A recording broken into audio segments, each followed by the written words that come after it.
J.D. Vance is absolutely pathetic. That is why, during a press conference that can only be described as disgraceful and downright shameful, he stood before the media, dragged Renee Good's name through the mud, disrespected her memory, and then immediately ran away like the cowardly, insecure little child he is, not even worthy of being called a man. That is, J.D. Vance.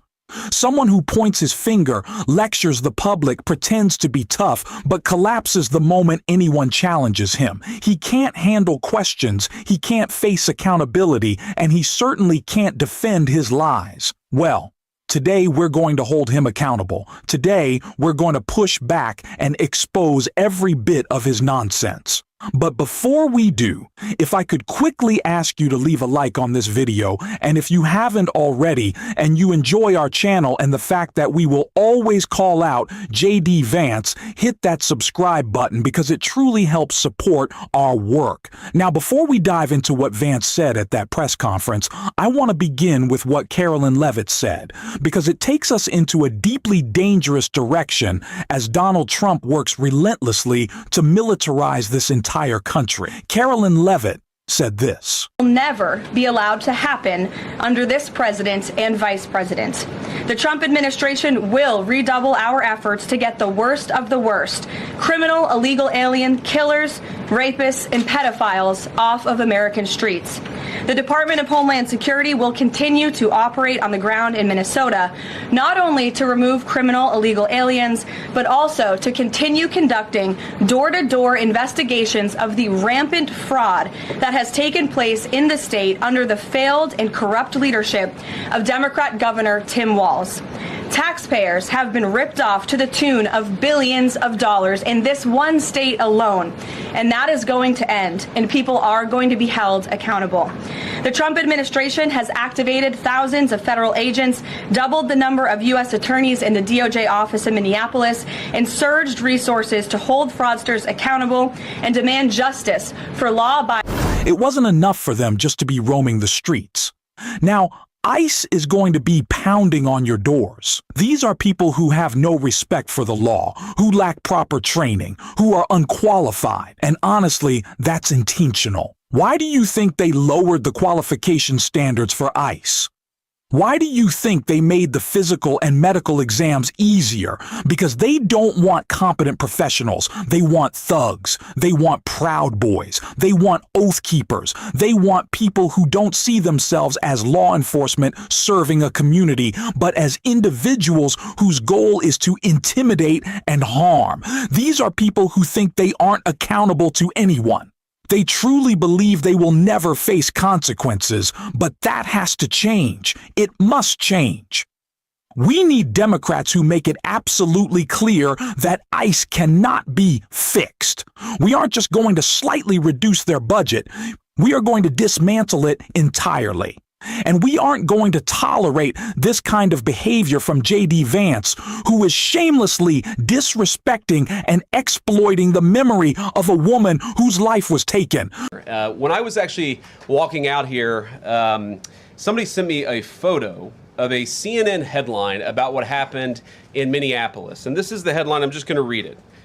"Outrage after ICE officer kills U.S. citizen in Minneapolis." Well, that's one way to put it, and that is the way that many people in the corporate media have put this attack over the last 24 hours. And I say attack very, very intentionally, because this was an attack on federal law enforcement. This was an attack on law and order. This was an attack on the American people. The way that the media, by and large, has reported this story has been an absolute disgrace, and it puts our law enforcement officers at risk every single day.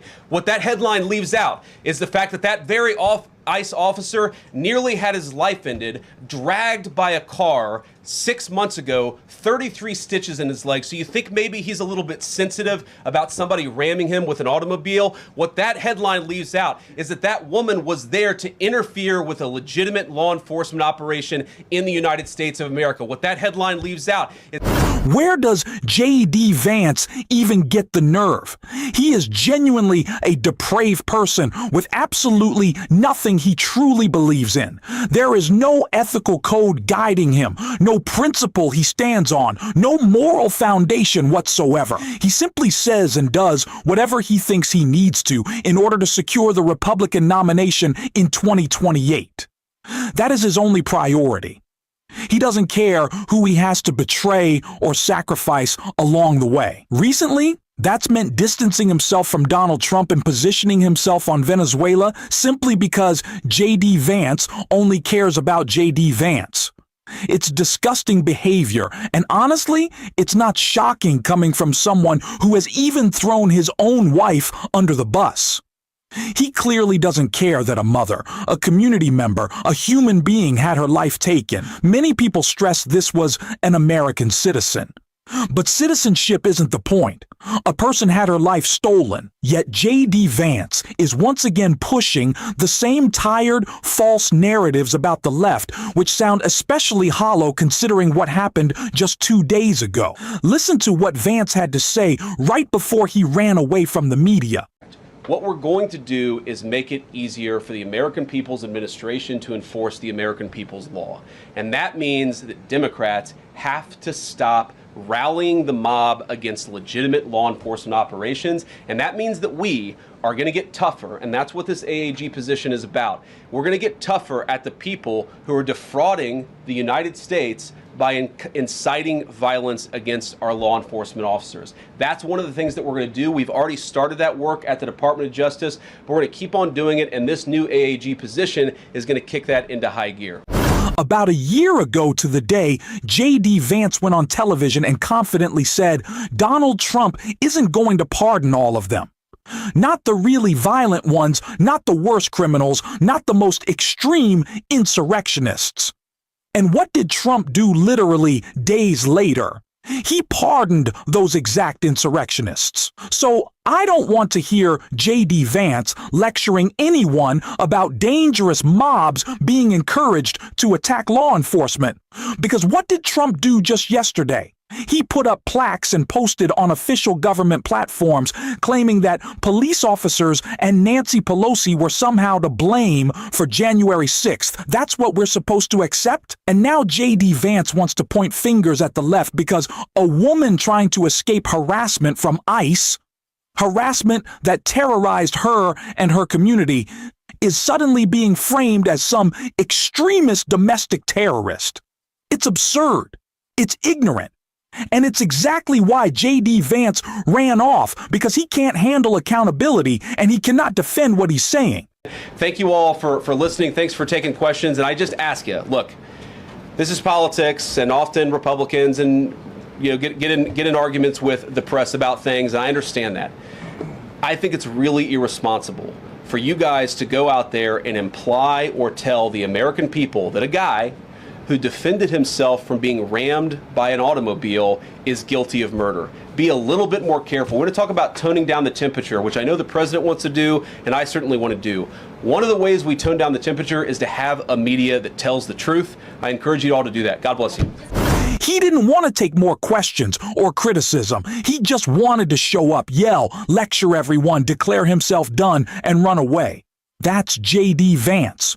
Weak, hiding behind bluster, reshaping himself to whatever benefits him, just as he's done under Donald Trump. His supporters want a militarized America because billionaires like Elon Musk and Peter Thiel profit from it. Trump's push to increase the military budget by 50% isn't about safety. It's about profit. Don Jr. gets contracts, Musk gains billions through military AI, and Peter Thiel's companies cash in as the military-industrial complex merges with tech oligarchs. They want surveillance, control, and power over ordinary Americans. Trump isn't even leading. Others like Rubio and Stephen Miller are running things while Trump focuses on distraction and money. And J.D. Vance is exploiting Renee Good's name as a political weapon, dragging her memory for billionaire interests. He is morally empty, power-hungry, and willing to say anything to advance himself, exactly why Peter Thiel chose him. J.D. Vance is a tool, and a dangerous one, pushing the militarized future these oligarchs want as Trump rages over Republicans finally resisting him with the war powers resolution. First of all, we talked to some of the senators who are going to vote the wrong way, in my view, on this resolution today. Much of their argument was based more on a legal technicality than any disagreement in policy. If you look at the people who actually voted, every single one of them have supported the administration's plan. Second of all, as the president, I believe himself, has already said, every president, Democrat or Republican, believes the War Powers Act is fundamentally a fake and unconstitutional law. It's not going to change anything about how we conduct foreign policy over the next couple of weeks, the next couple of months, and that'll continue to be how we approach things. What's funny about all of this is that Donald Trump just issued a massive endorsement today without realizing it. He said Susan Collins, who is expected to win the Republican nomination, should never hold elected office again. Of all the competitive Senate races, Maine might actually be the most important. Yes, Texas is big, Nebraska matters, but Maine is huge. And we love Graham Plattner on this show.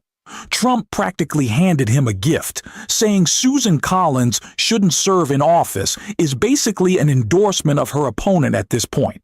Meanwhile, J.D. Vance keeps saying the same nonsense, digging a grave for the very Senate he presides over as vice president. Maybe he has a plan. Maybe he's thinking if Democrats take back the Senate, he won't have to cast tie-breaking votes so he can spend more time running for president in 2028. Who knows? With JD, it's always about JD, and we're going to call him out every single day. If you want to support that, as always, hit the subscribe button, leave a like on this video, and if you stayed to the end, drop a blue heart in the comments. And until next time, I will see you soon.